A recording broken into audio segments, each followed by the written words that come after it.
eu sei em quem tenho crido. Será que você também sabe em quem tem crido? Será que você também tem a plena certeza em quem você crê, em quem você coloca as suas esperanças? Eu espero que sim. Eu espero que você tenha plena certeza, certeza absoluta daquele que você segue, daquele que você coloca como prioridade na tua vida. Eu quero convidar vocês agora a nós cantarmos o hino desta nossa semana, restaurados por Cristo, né? Restaurados em Cristo. Você já deve ter gravado essa música, mas realmente é uma música muito bonita. Tem muito a dizer a todos nós. Vamos louvar a Deus através dela.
que maravilha, né? Que bênção podermos compartilhar essa mensagem com outros, né?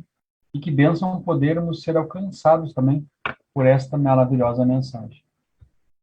Eu queria que vocês que estão com as câmeras fechadas aí, que pudessem abrir para nós vermos aí cada um de vocês e não ficarmos tão sozinhos aqui, né? Podermos aí nos identificar aí. Que bom que você está participando conosco, que bom que você está tirando esse tempo para Deus. Afinal de contas, nosso tempo é tão corrido, né? Nós fazemos tantas coisas para nós mesmos. É muito bom quando nós também dedicamos um tempinho para Deus. É realmente maravilhoso. Eu queria convidá-los para abrir a Bíblia de vocês no Evangelho de Lucas. Lucas, capítulo 22. Lucas, capítulo 22.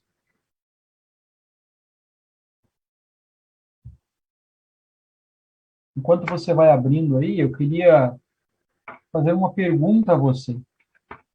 Como é que você reage diante de falhas, né? Diante de erros? Qual é a tua conduta, né? Qual é o teu procedimento diante de falhas, né? Diante de coisas erradas? Quantos aqui lembram da primeira vez que tentaram andar de bicicleta? Quem é que lembra aí de quando começou a andar de bicicleta? Tem uns aí que já estão um pouquinho mais experiente, né? Ainda lembra, né? Olha só, mas não tem como esquecer, né? Porque certamente, quando vocês tentaram andar de bicicleta, deve ter acontecido alguma coisa, né? Talvez algum tombo. Quem aí, quando foi andar de bicicleta pela primeira vez, caiu e se arrebentou todo? Deixa eu ver aí. Ó, tem uma meia dúzia levantando a mão. Aí tem uns que estão dizendo que não, né? Eu duvido, né? Duvido. Eu duvido que não, a não ser que tivesse rodinha, né? Mas aqueles que já são mais raiz, esses aí vai sem rodinha mesmo, né?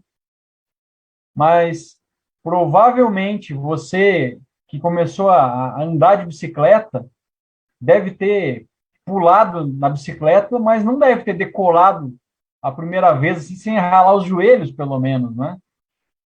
E é ruim quando a gente começa a fazer alguma coisa e olha para o lado e tem outro fazendo a mesma coisa, só que melhor, né? Eu me lembro quando eu era pequeno, quando eu comecei a andar de bicicleta, eu via os outros andando e pulando o cordão da faixa lá, que às vezes era alto, né? Sem cair, e passava nos buracos, e dava cavalinho de pau, e eu nem sabia andar direito, né? E é, de certa forma, assim, um pouco frustrante quando a gente olha essa situação, né? Mas você provavelmente caiu da bicicleta muitas e muitas vezes antes de pegar o jeito. E talvez outras coisas você tenha feito e tenha também se quebrado bastante antes de pegar o jeito. Eu imagino que o teu pai tenha te ajudado, né, correndo ao teu lado, segurando por baixo do banco, te apoiando. Ou talvez tua mãe, teu irmão, teu tio, né? Eu lembro até hoje, não o dia que eu comecei a andar sozinho de bicicleta, mas eu lembro exatamente o local onde o meu pai largou o banco. Foi em Santo Antônio da Patrulha, no terreno do lado da casa da minha tia, né? Nós morávamos todos no mesmo pátio, e eu me lembro até hoje, eu não sei como é que era o nome dos adultos da casa, mas eu sei que o Lucas, se eu não me engano, era neto, né, das pessoas que moravam ali, e foi na frente da casa dele ali que o meu pai largou o banco, né? E eu falei, não larga o banco, não larga o banco. E ele disse assim, mas eu já larguei, tô andando sozinho, né? E aí não tem volta, né? Aí segura o guidão e se manda, né? Aprende a usar o freio, e aí a gente já começa a andar, né? Sozinho. Agora, você já pensou que, embora haja vencedores, por exemplo, nos Jogos Olímpicos, a cada 4 anos, né? 90% dos melhores atletas do mundo não conquistam uma medalha. Há pessoas que talvez sejam muito melhores, mas não se engajam em participar profissionalmente de alguma coisa. Como eles, nós tentamos, mas nem sempre vencemos. Muitas vezes o nosso emprego não é o que nós esperávamos, não é assim? A nossa vida acaba se tornando algo completamente diferente daquilo que imaginávamos. Você, seja sincero comigo, você que está com a câmera aberta e você que não está com a câmera aberta, que você possa abrir. Você está exatamente onde você gostaria de estar? Levante a mão. Você está exatamente onde você gostaria de estar? Tudo que você planejou deu certo? Ah, tem uns que já baixaram a mão, né? Nem tudo que nós planejamos dá certo. Muitas vezes nós planejamos coisas maravilhosas para a nossa vida, mas tomamos rumos diferentes. Tem pessoas que sonham casar até uma certa idade, tem pessoas que sonham ter terminado a faculdade até uma certa idade, tem pessoas que sonham já ter a sua casa, o seu carro, mas as coisas não são assim. Veja, casamentos eles se iniciam com esperança, né, e muitas vezes terminam com lágrimas. Os nossos filhos eles se tornam uma preocupação constante. Nós temos dificuldades de educá-los.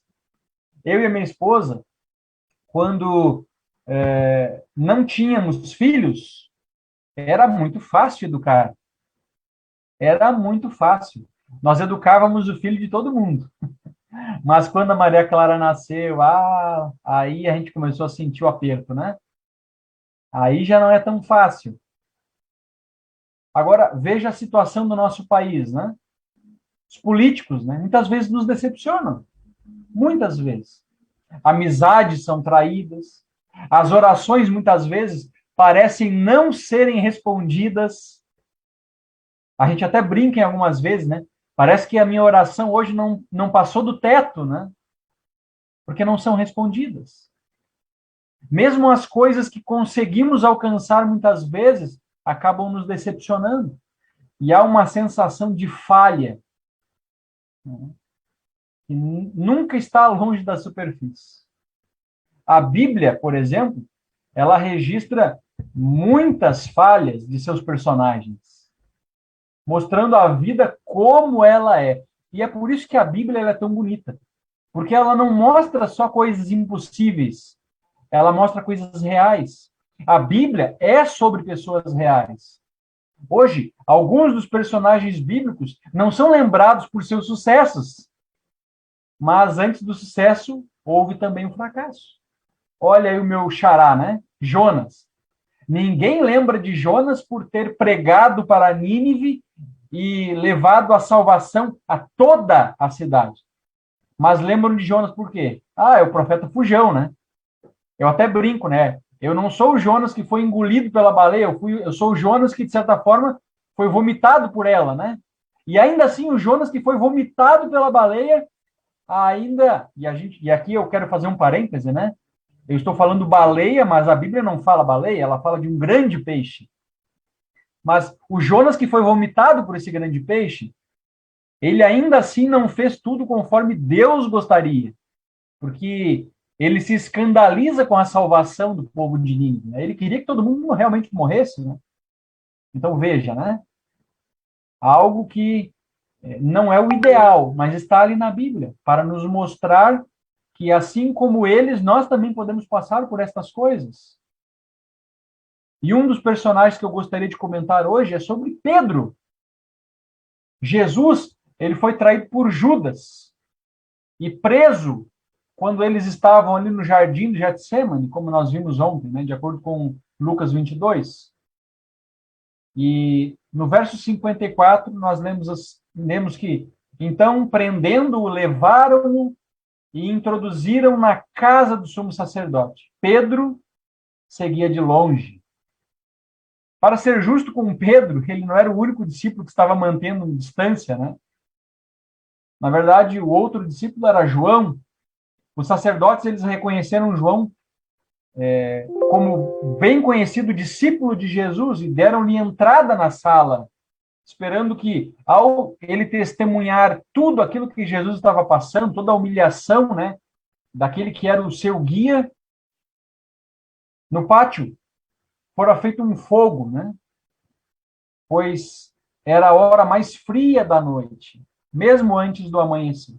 Um grupo estava reunido perto do fogo e Pedro tomou de maneira presunçosa lugar junto com eles. Ele não desejava ser reconhecido como um discípulo de Cristo.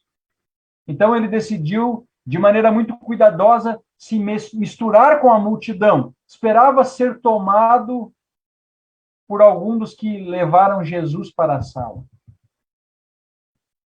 Então, ao incidir, porém, a luz no rosto de Pedro, a porteira da casa lançou-lhe um penetrante olhar, né? Ela era uma das servas da casa de Caifás e estava, de certa forma, curiosa. Ela disse a Pedro: não és também um dos seus discípulos? Pedro sobressaltou e ficou confuso. Instantaneamente se fixaram nele os olhares de todos, né? Aquilo que ele não queria acabou acontecendo. Chamar a atenção. Fingiu não compreender, mas ela insistiu e disse aos que rodeavam eles ali de que ele estava com Jesus.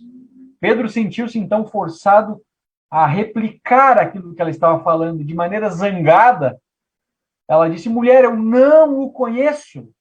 Verso 57 de Lucas 22.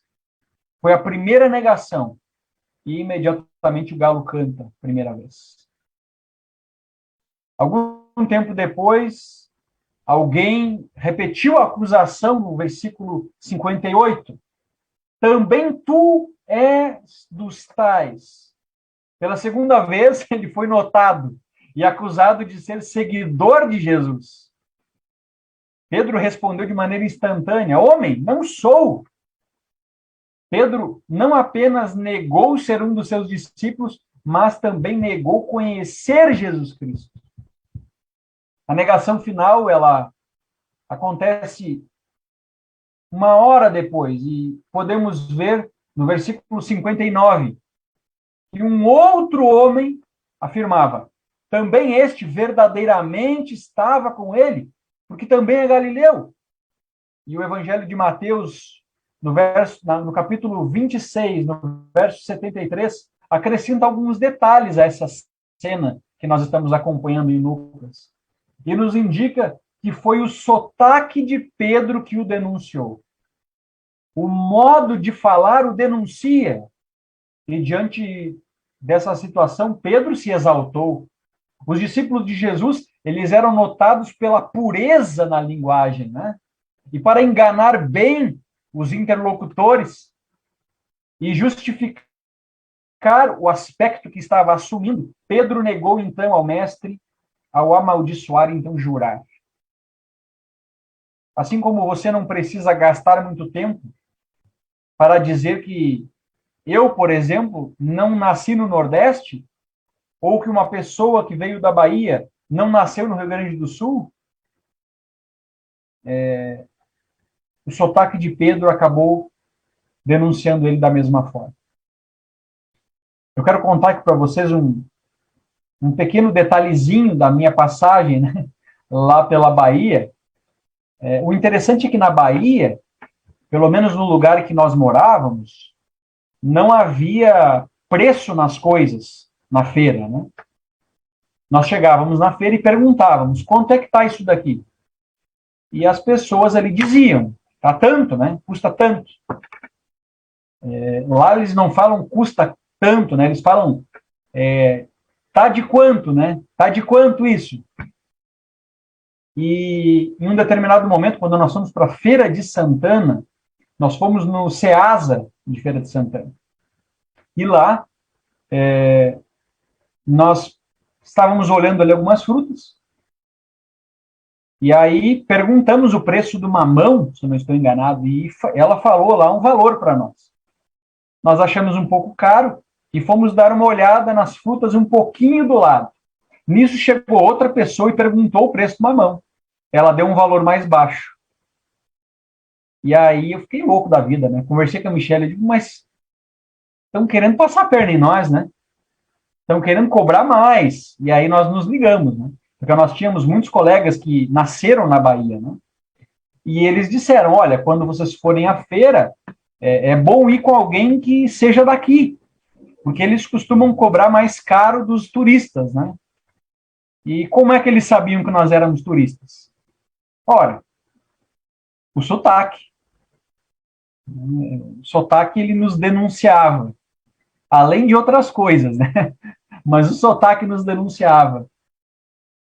O mesmo que aconteceu com Pedro, né? O sotaque denunciava ele, além, é lógico, da fala mansa, né? Por estar com Cristo, eles muitas vezes falavam como Cristo falava, e aí, para justificar que ele não conhecia Cristo, ele se exaspera e fala até de maneira que ele não estava acostumado, né? Encolhido ali em volta da fogueira, no pátio do sumo sacerdote, o sotaque dele havia se tornado um risco, porque o sotaque o havia associado a Jesus de Nazaré. E no versículo 60, nós vemos que Pedro nega novamente o seu envolvimento com Cristo, quando diz, não sei o que dizes. E novamente o galo cantou. Pedro o ouviu então, e lembrou ali das palavras de Jesus Cristo, né? Palavras estas que diziam, em verdade te digo que hoje, nesta noite, antes que 2 vezes cante o galo, tu me negarás 3 vezes. O que é encorajador na história de Pedro é que ele aprende com o seu fracasso. E esse é o assunto que eu gostaria de examinar um pouco com vocês nesses próximos momentos, né? Em primeiro lugar, o fracasso ele não é fatal se nós reconhecemos que todos falham.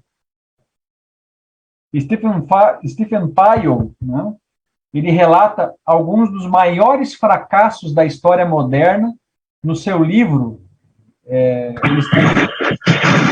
Ele é bem completamente e neste... Deixa eu só...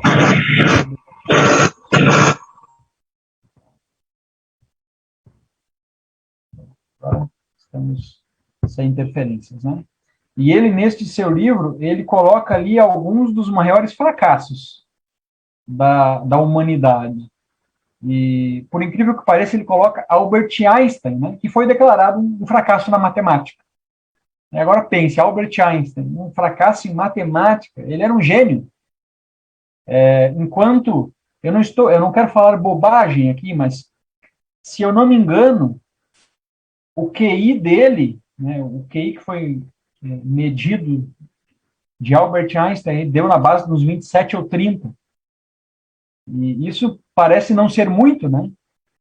Mas me parece que as pessoas normais como nós não alcançam aí 15 ou 16, né? O dele era quase que o dobro.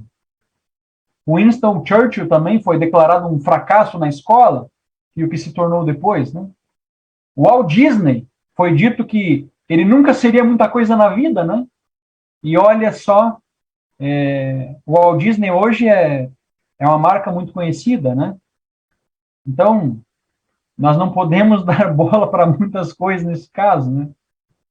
Tem que entrar muitas vezes por um ouvido e sair por outro, porque as críticas elas não podem nos derrubar, elas têm que fazer com que nós cresçamos. Vários atletas nas Olimpíadas, eles passaram por fracassos antes de conquistarem uma vitória. Não pensem que todos os que hoje conquistam medalhas, que são os melhores do mundo, eles nasceram assim. É lógico, é um dom que a pessoa tem, e ela tem mais facilidade de desenvolver uma coisa do que outras, né? Mas há fracassos também, essas pessoas passam por fracassos. Thomas Edison, todos já ouviram falar esse nome, talvez agora você não esteja linkando o nome dele a nada, né?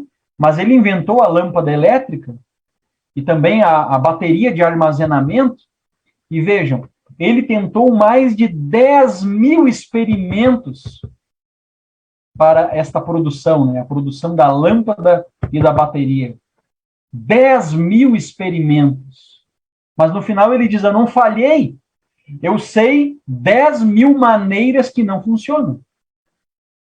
É uma outra visão. Se eu encher um copo pela metade, eu creio que a maioria de vocês vai dizer que esse copo está vazio, né? Está meio vazio. mas, na verdade, ele também está meio cheio. Depende da maneira como nós enxergamos. Thomas Edison, ele não pensava que ele havia falhado 10 vezes, 10.000 vezes, mas ele entendia que ele sabia pelo menos 10.000 maneiras de não fazer aquilo ali. Falhas são apenas setas que apontam a direção certa para aqueles que estão dispostos a aprender. Você não pode permanecer no fracasso. Você deve sair dele e começar de novo.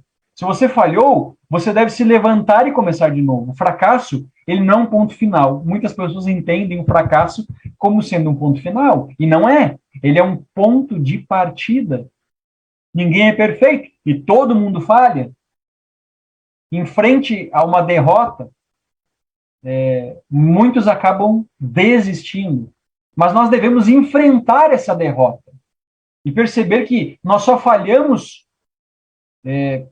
não porque nós somos um fracasso, porque nós não encontramos a maneira correta de lidar com aquilo ali. Veja, Pedro, ele negou Cristo por 3 vezes. E por que isso aconteceu? Por alguns motivos. Em primeiro lugar, Pedro, ele não vigiou e nem orou. Quando Jesus foi para o Jardim do Éden, ele acabou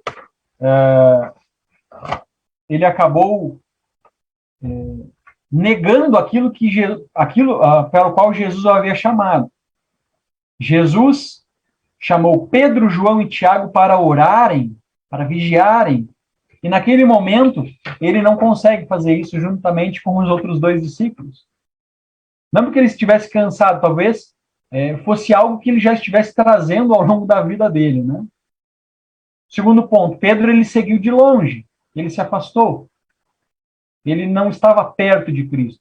Mesmo antes, quando Pedro acaba dizendo para Cristo, né, não, todo mundo aqui pode te negar, mas eu não. Ele já estava longe de Cristo. E um terceiro ponto, ele se senta em território inimigo. Salmo 1, verso 1, diz que bem-aventurado são aqueles que não se assentam na roda de escarnecedores. Né? Pedro, ele estava absolutamente confiante em sua lealdade e força. Lembram de ontem, quando nós falamos que nós não devemos colocar as nossas forças em outra coisa que não seja Jesus? Pedro confiava na lealdade dele. Pedro confiava na força dele. Ele estava absolutamente certo de que nunca falharia com Jesus. Mas, como estava se aproximando da linha de chegada, Pedro vacilou. Né? 3 vezes ele negou Jesus diante de pessoas que nem conhecia. No momento em que menos suspeitamos, Pedro ele tropeça, Pedro falha. Pedro falhou em dizer a verdade. Ele falhou em cumprir a promessa que havia feito. Ele falhou em sua lealdade a Jesus. Você já falhou com Jesus? Você já falhou com alguém? Alguém já falhou com você? Cada um de nós, em algum momento, falhará com Deus. E vai ouvir de uma maneira ou de outra o cantar do galo, né? Vai ouvir muitas vezes as admoestações de Cristo que são dadas através da palavra dele. Muitas vezes nós começamos bem, temos o desejo de ser discípulos fiéis do Senhor, no entanto, ao longo da jornada nós distraímos e permitimos influências erradas em nossas vidas. E então tomamos uma decisão ruim e, como resultado, experimentamos falhas. O discípulo de Cristo que em nossos dias disfarça a sua fé por temor de perseguição ou crítica, ele está negando Cristo da mesma forma como Pedro negou. Se hoje você vive se esgueirando de testemunhar de Cristo, tem vergonha muitas vezes de dar testemunho da tua fé, tem vergonha de dizer aquilo que você crê, eu sinto muito em te dizer, mas você copia Pedro. Você tem negado a Cristo. O fracasso, ele não é fatal se nós lembrarmos que o amor e o perdão de Deus não dependem do nosso sucesso. Deus não vai nos amar mais ou nos perdoar mais apenas porque estamos tendo sucesso na nossa vida. Nada do que venhamos a fazer vai mudar aquilo que Deus pensa de nós.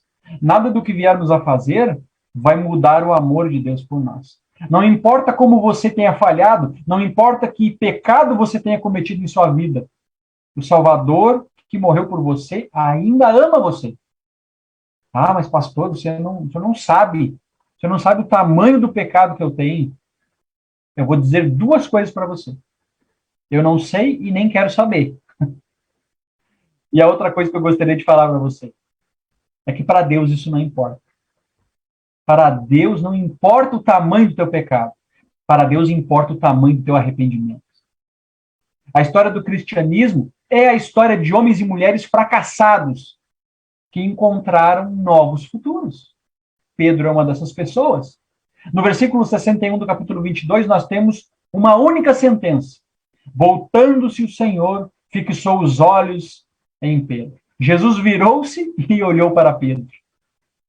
Quando os degradantes juramentos acabavam de sair dos lábios de Pedro, né? Quando ele estava ali negando a Cristo, e o penetrante canto do galo ressoava no ouvido dele, o Salvador voltou-se dos seus severos juízes e olhou em cheio para aquele pobre discípulo, ao mesmo tempo que os olhos de Pedro também foram atraídos para Jesus. Como nós costumamos dizer, em algumas situações, os olhares deles se cruzaram, e não por acaso.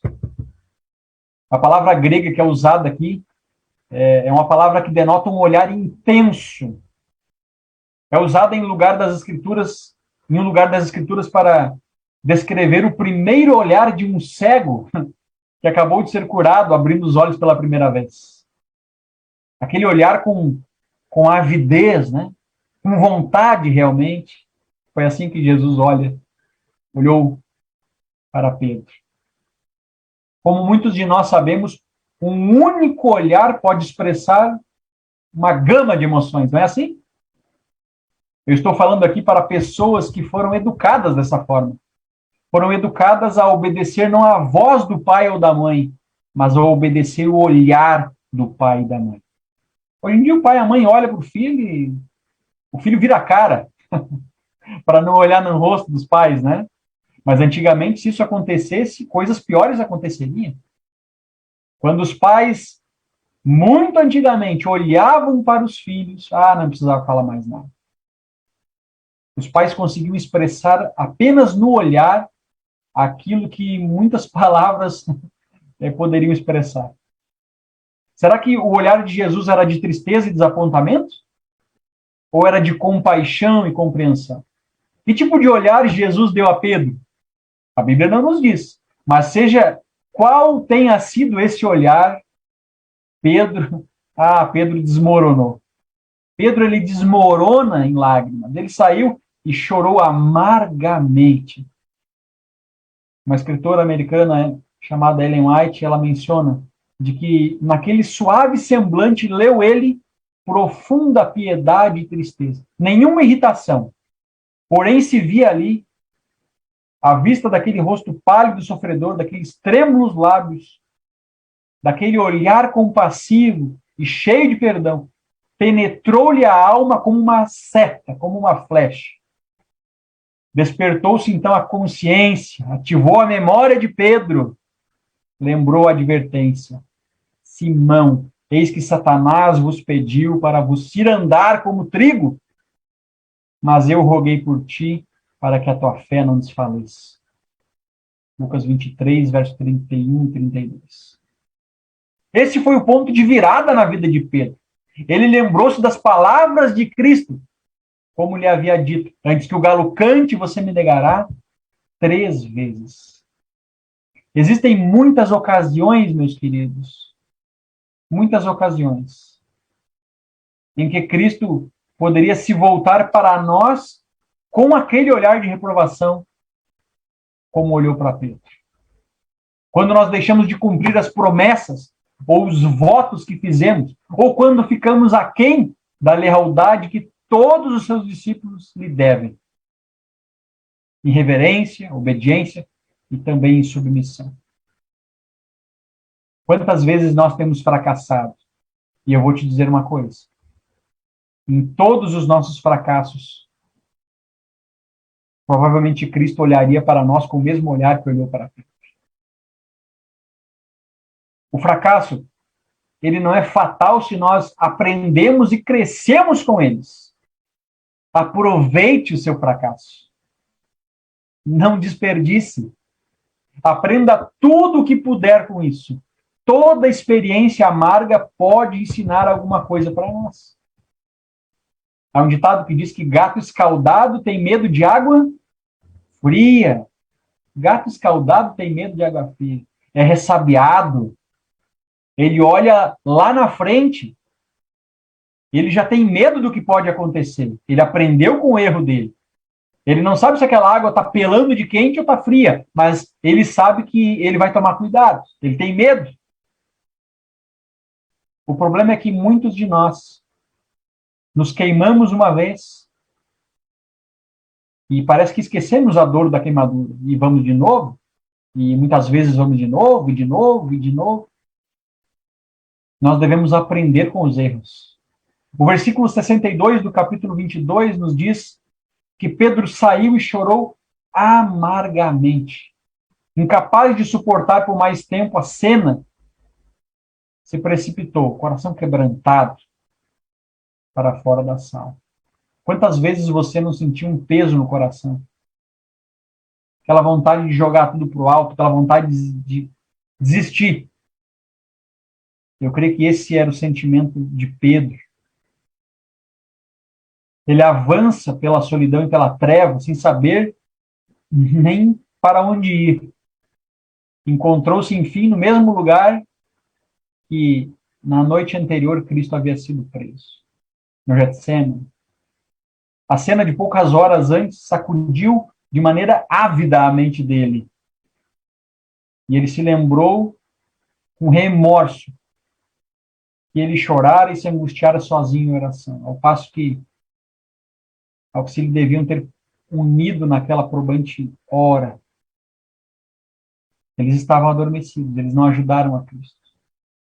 Então ele se lembra da solene recomendação: vigiai e orai para que não entreis em tentação, mas ele não faz isso. E ele nega a Cristo. No próprio lugar onde Cristo derramava a alma em agonia um tempo antes, agora Pedro cai com o rosto em terra e deseja morrer.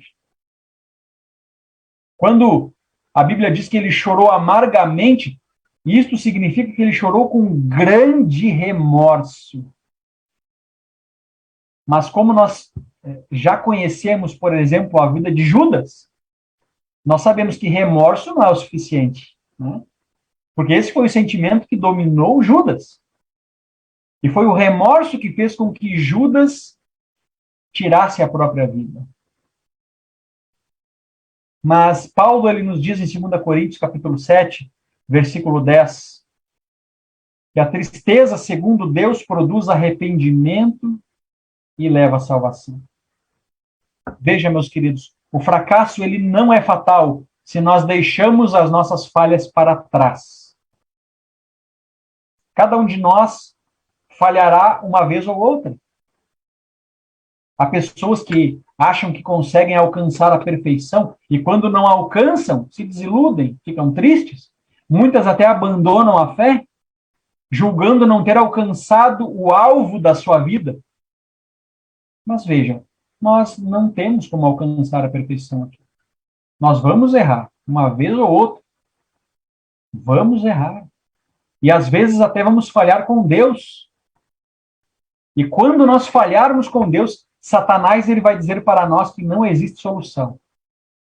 Ele vai colocar na minha e na tua cabeça de que nós somos as piores pessoas do mundo e de que não seria bom nos aproximarmos novamente de Deus.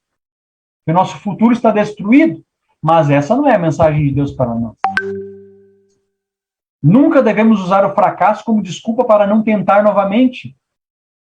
Provérbios, capítulo 24, verso 16, nos lembra o seguinte, de que porque 7 vezes cairá o justo e se levantará. Todos caem em algum momento, mas o que nós devemos lembrar é que não precisamos permanecer no chão. A nossa maior glória não é nunca cair. E muitas pessoas têm isso como glória, né? Algumas pessoas se inflam, né, no seu ego e dizem: essa semana eu não pequei. Essa semana eu estou fazendo tudo certo. Só de falar isso já estão pecando, já erraram. Mas a nossa glória não deve ser essa, de nunca cair, de nunca errar, mas de levantar cada vez que caímos. Talvez você não consiga recuperar a perda, desfazer o dano, reverter as consequências, mas pode começar de novo. Nós temos diversos acontecimentos na Bíblia que nos mostram exatamente isso.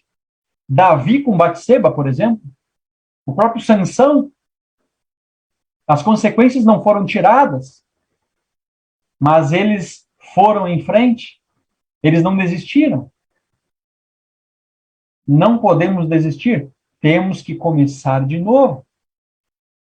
Agora mais sábios, mais sensíveis, renovados pelo Espírito Santo e mais determinados a fazer aquilo que é certo. Porque agora nós temos noção de mais uma coisa que não deu certo.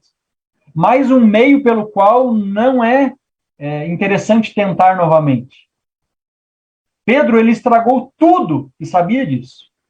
Mas por acaso ele passou o resto da vida dele recluso? Não. Apenas 2 meses depois, ele pregou um dos maiores sermões do cristianismo, e por consequência disso, ele acaba convertendo ali com a ajuda do Espírito Santo, logicamente, porque nenhum ser humano é capaz de converter alguém, mas como o Espírito Santo estava tomando a Pedro, 3.000 pessoas se converteram. 3.000 pessoas.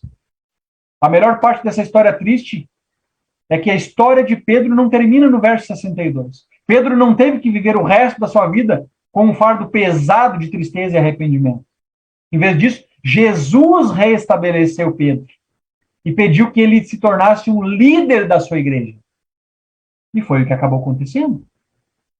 Nunca deixe alguém chamar você de fracassado ou perdedor. O fracasso é um evento, não é uma pessoa. É algo que você faz, não é o que você é. Nós podemos mudar isso. Suas falhas não são fatais. A sua atitude durante a falha vai determinar a altitude que você vai conseguir alcançar depois da falha. Nós devemos lembrar algumas coisas nessa noite, meu querido. Que a falha, ela não é fatal se reconhecemos que todos falham. O amor e o perdão de Deus não dependem do nosso sucesso.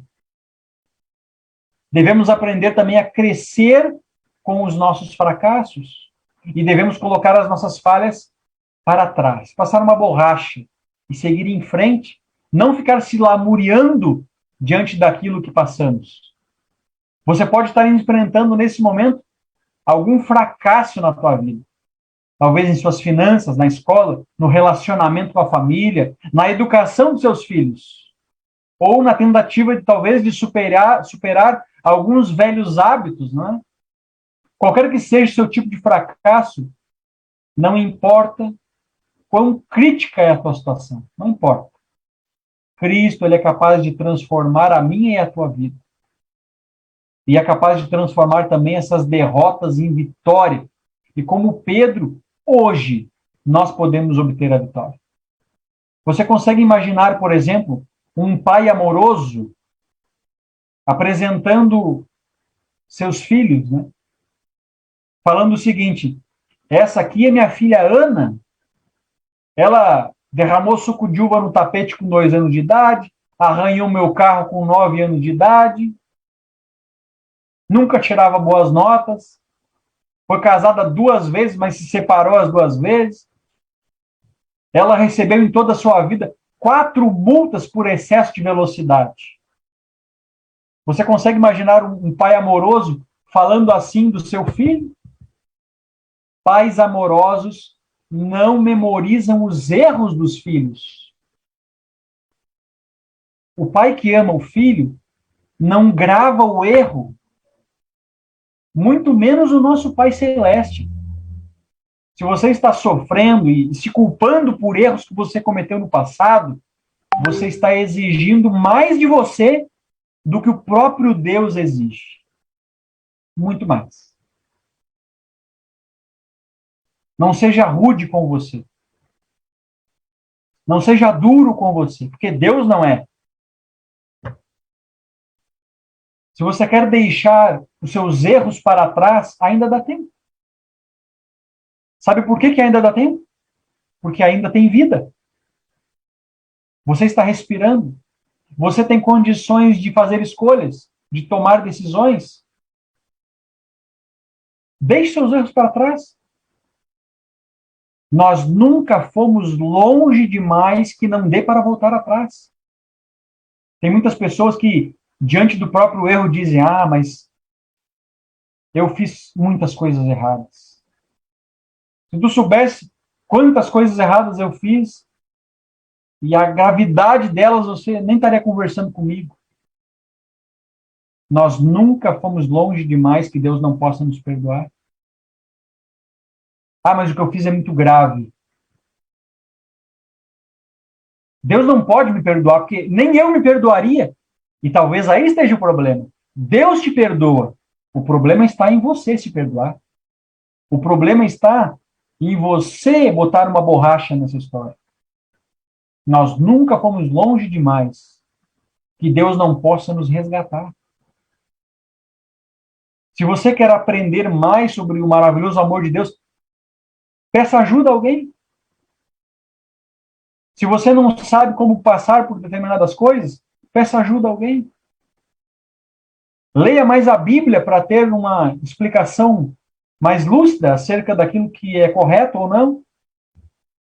Se você não compreende muito bem, peça ajuda para alguém, para que estude a Bíblia com você. Se você quiser fazer um concerto com Deus, entregando a sua vida, fale com Deus primeiro e depois fale comigo. Nós estamos, meus queridos, em uma semana de decisão. E você precisa tomar a sua. Você que nos assiste pelo Facebook da Rádio Comunitária aqui de Carazinho, você precisa tomar a sua decisão. Você precisa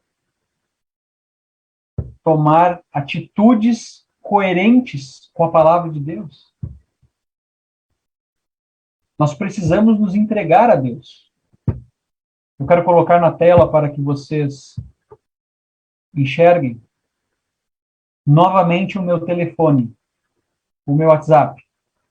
Você pode pedir o estudo bíblico por esse WhatsApp. Você pode pedir o seu batismo por esse WhatsApp. Você pode solicitar uma visita até a sua casa por esse WhatsApp. Aquilo que você tiver necessidade, você pode usar esse número. Mas o que eu gostaria, e que Deus também gostaria nessa noite, é que você tome a sua decisão. Nós não podemos, meus queridos, permanecer da mesma forma.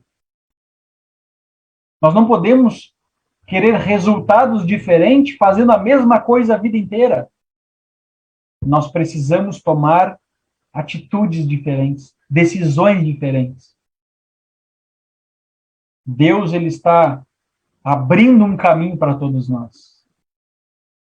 Se apegue nisso. Abrace esse Deus. Eu vou colocar agora um hino. O nosso hino tema, nossa música tema. E eu gostaria que você entregasse a tua vida a Deus ao escutar este hino. Restaurados em Cristo. É a vontade de Deus que eu e você estejamos restaurados em Cristo. Mas para que isso aconteça, é necessário que haja uma decisão. É necessário que haja uma mudança de vida. Se coloque nas mãos de Deus para que isso seja realidade na tua vida.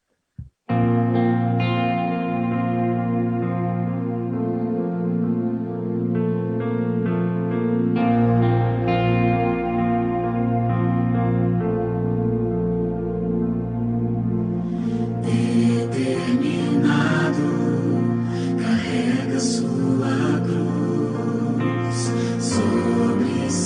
ombros o preço do amor. Ele foi julgado, condenado a morrer. Em sua face as marcas do sofrer, cravos pregados, sangue a escorrer. O Rei da eternidade na cruz se humilhou. Imenso é esse gesto, traz vida ao pecador, se entregou. Em meu lugar me amou,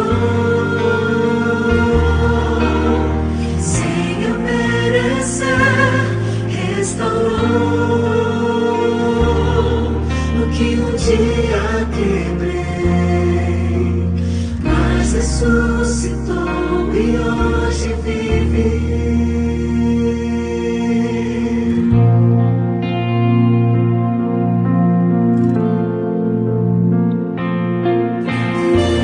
Eu não sou digno de ungir seus pés, mas hoje escolho sua vontade obedecer. Toca em meus olhos, para que eu veja sua luz. Me guia no caminho, onde encontro sua cruz. Se entregou em meu lugar, me amou, sem eu merecer, restaurou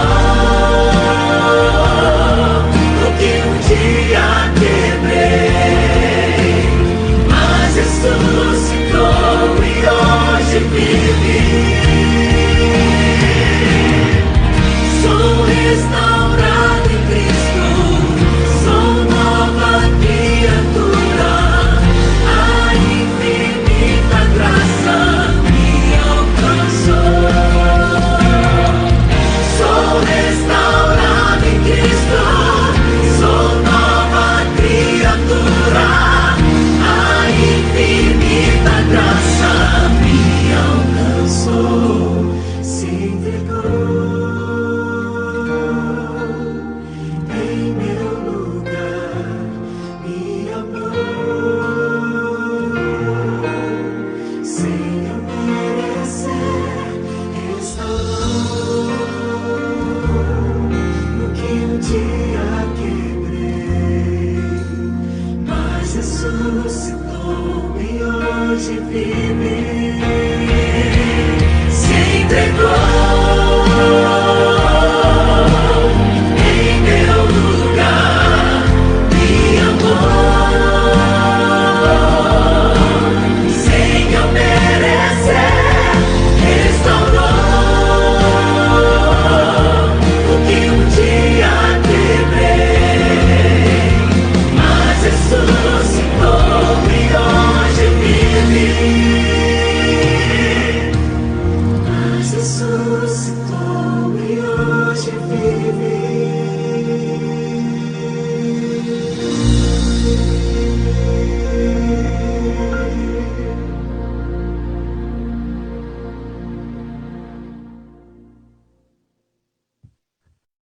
Muito bem, muito bem. Antes de mais nada, eu queria aqui só retificar uma informação que eu havia dado, que eu até havia dito que não sabia se era exatamente aquilo, né? O QI lá do Einstein, né?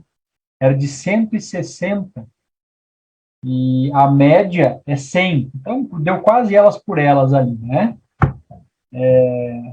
Mas ainda assim é uma grande diferença, né? Uma grande diferença. Meus queridos, eu espero sinceramente que vocês estejam aproveitando essa semana, que vocês estejam sendo edificados. Eu gostaria de pedir a vocês aqui que nós façamos todos os dias a divulgação para os nossos amigos, para os nossos vizinhos. Talvez você tenha aí algum grupo de WhatsApp da sua família, ou mesmo da sua vizinhança, compartilhe o link do Zoom juntamente com essas pessoas. Hoje nós tivemos a transmissão pelo Facebook da Rádio Comunitária, mas amanhã nós vamos voltar também com a transmissão para o Adventistas Carazinho, tá bom? Hoje nós não conseguimos fazer, mas amanhã nós vamos retornar. E no YouTube também. Então, que você possa compartilhar para que nós alcancemos mais e mais pessoas para o reino de Deus. Amém? Eu queria convidar você para orar nesse momento. Gostaria que você fechasse seus olhos para nós termos uma palavra com o nosso Pai. Senhor Deus, muito obrigado. Obrigado, Senhor, pela oportunidade que o Senhor nos deu hoje de estarmos em contato mais profundo com a Tua palavra. Obrigado, Senhor, por ter falado ao nosso coração e por ter nos mostrado que mesmo com erros em nossa vida, nós podemos passar por cima deles e termos uma vida dedicada a Ti, uma vida, Senhor, de sucesso. Não por nós, mas pelos méritos de Cristo. E é por Cristo também que nós oramos e agradecemos por tudo que temos feito até aqui. Amém. Amém. Muito obrigado a todos, meus queridos, que sejamos abençoados, ricamente abençoados por Deus. Grande abraço para a Lúcia, para a Priscila, para o Tiago, para a Marlise, para o Léo, para a Cirlei, para o Ressoli, para a Janaína, para a Júlia, para o Júnior, Samuel, para a Helena, para a Beth, Noéia, Cassiane, Darcy, a Sandra Fraga também, o Odilon, o Alberi, o pai e a mãe estão por ali também, a Fábio, o Evandro, tem mais alguém ali também com a Fábio que eu não estou reconhecendo quem é. Depois tu me manda uma mensagem ali, tá bom? A Rosane de Fátima também, o Dalmir e a Neuza, a Giovana, a Claudete, a Marinalva e o Miguel, a Lore, o Luciano Delavi, a Fátima, a Nedi, a Andréia, o Jairo, o Pedro Henrique, o Marcos, a Glaci, o Moacir, a Luciana, a Maiara, o Vitor, a Clarice, o Valdir, a Tati, o Rodrigo, o Leonide, a Dirce, talvez o Pedro também esteja junto, a Miraci, seja muito bem-vindo em nosso meio novamente, o esposo dela também, a Simone, não sei se a Irma deve estar junto, o Samuel, sejam também muito bem-vindos, o William, a Irondina, o Léo, de Soledade, a Marisa e o Oldemar. Então, todos vocês sejam cada vez mais bem-vindos no nosso meio, que você se sinta bem e que possamos crescer, meus amados. Essa é a nossa vontade, que nós cresçamos em Cristo, tá bom? Uma boa noite a todos vocês e nos vemos novamente amanhã, 19h30. Espero que com mais amigos nossos, com mais vizinhos, com mais colegas, afinal de contas, nós não vivemos para nós não vivemos para nos edificar, mas um dos nossos objetivos principais é levar Cristo a todos aqueles que ainda não conhecem de certa forma, tá bom? Seja luz, seja sal, e que nós possamos ser a ferramenta que Deus quer que sejamos. Deus abençoe todos vocês. Fiquem todos na paz de Deus. Tchau, filha.